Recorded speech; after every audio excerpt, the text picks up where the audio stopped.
कुछ सालों में इस अभियान के तहत मीटर उससे भी ज्यादा पानी तालियां बजाकर स्वागत करें।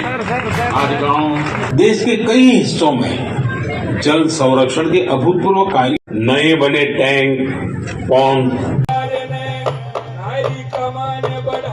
तालियां बजाकर स्वागत करें। आज गांव समानी में माननीय मुख्यमंत्री आज देखिए क्योंकि इस प्रकार की घटना नहीं होनी चाहिए, क्या विषय है, क्या बात वहाँ पर हुई थी, सारी आइडिया ले ये विषय पुलिस को भी कम कर ड्यूटी है, हमारी जिम्मेवारी बनती है कि हम लोगों को सुरक्षित वातावरण दें। अगर हम सुरक्षित वातावरण देंगे तभी लोगों का विश्वास हमारे ऊपर बढ़ेगा। जब हम सुरक्षित वातावरण विश्वास कर सकते हैं। मुख्यमंत्री जी, मंडियों में सरसों की लगातार बड़ी आवक हो रही है, उसका उत्थान सही तरीके से नहीं हो पा रहा है और एक अप्रैल से गेहूं की हमने पूरी तैयारी कर ली। मैं कल बैठा था, इसको लेकर के अधिकारियों से मैंने चर्चा की। हमारे पास सभी प्रबंध है, धान को लेकर के भी चल रहा है क्योंकि आजकल मशीनरी युग है, इसको लेकर के भी हमने चर्चा की थी। क्योंकि पहले तो चाहे सरसों चाहे गेहूँ 2-2 महीने, 2.5 महीने, 3-3 महीने चलती रहती थी, परंतु आज मशीनरी युग के कारण मात्र 15 दिन के अंदर वो 1.5-2 महीने का सीजन वो मात्र 15 दिन में सीमित करके रह गए। 15-10 दिन के अंदर सारा हमारे पास आ जाता है। एकदम इतना प्रेशर होता है, मतलब इस प्रेशर को आप ध्यान में रखते हुए इससे कैसे निपटा जाए, इसकी भी हमने आगे प्लानिंग करनी चाहिए। सीएम साहब लाडवा में भी अधिकारियों की मीटिंग लेंगे अभी? हाँ, आज लाडवा में भी मीटिंग है और 2-3 गांव में और भी आज लाडवा के कार्यक्रम है। पब्लिक के अंदर रहना होगा।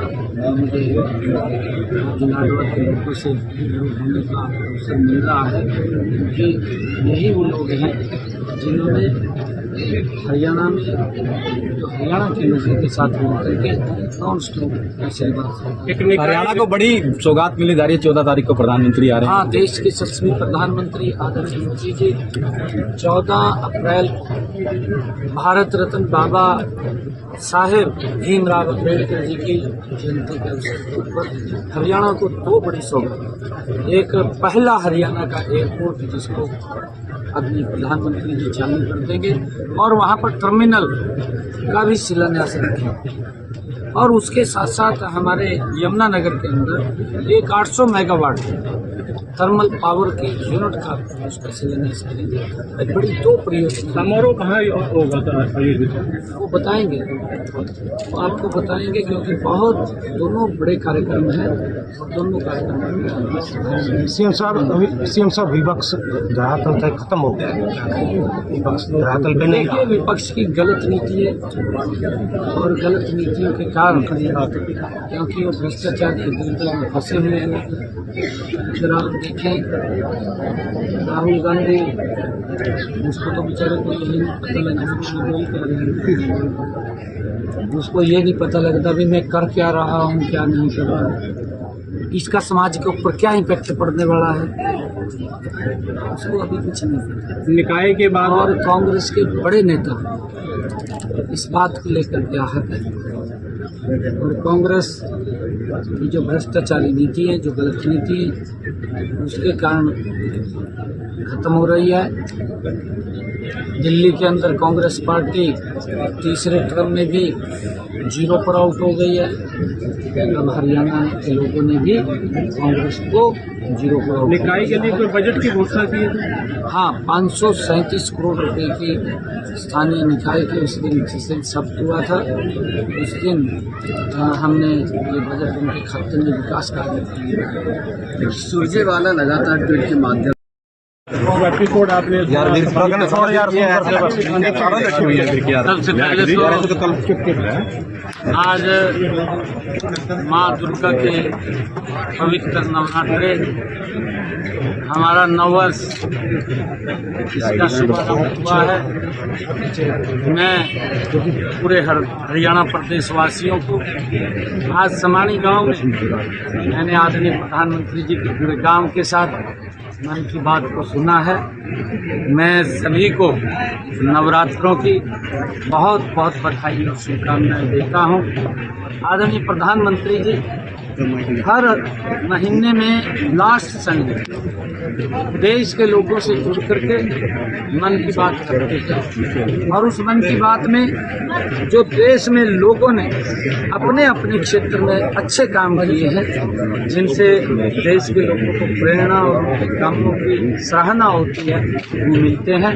उसका लाभ भी पूरे देश को मिलता है और लोग उसके अंदर आगे बढ़ करके काम करने के लिए प्रेरित होते हैं।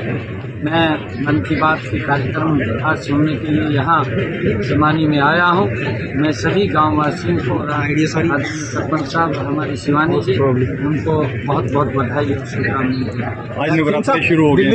सीएम साहब, दिल्ली के अंदर कर्नल बाट का मामला गूंजा है, नवीन जिंदल सांसद ने भी उठाया है। पंजाब के अंदर कर्नल को पीटा गया का मारे गए, कर्नल की पिटाई की गई थी और काफी मामला उठा था। संसद में भी पंजाब पुलिस के साथ लोग, पंजाब पुलिस ने बड़ा मारा उनको। एमपी साहब ने, जिंदल साहब ने भी संसद में कल उठाया है कि इस पर कार्रवाई होनी चाहिए, गिरफ्तारी होनी चाहिए। सीबीआई की मांग भी की गई। राजनाथ सिंह से मिल रहे हैं कल सर।